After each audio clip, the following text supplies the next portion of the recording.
Poročile na Koroškem radiju. Z vami je Jurij Berložnik.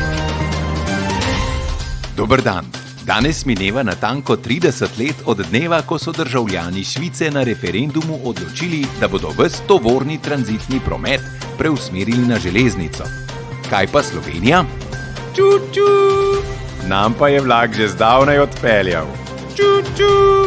Finančni minister Klemen Boštjančič in njegov sin, študent Arne Boštjančič, se večkrat čisto po naključju srečata kje v tujini.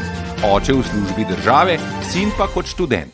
Tako sta se oni dan slučajno srečala na neki konferenci v Londonu. Pred časom pa sta se slučajno srečala v Tokiu. Iz neuradnih virov smo izvedeli, da ima študent Arne Boštjančič že poln kufer svojega fotra Klemna Boštjančiča, ki ga nenehno zasleduje na elitnih lokacijah in mu krati svobodno študentsko življenje. Menda naj bi sin celo razmišljal, da bi izdal avtobiografijo z naslovom Stari me zasleduje. Poglejmo še na ceste.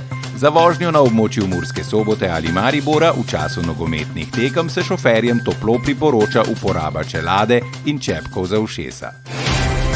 To so bile poročile na Koroškem radiju.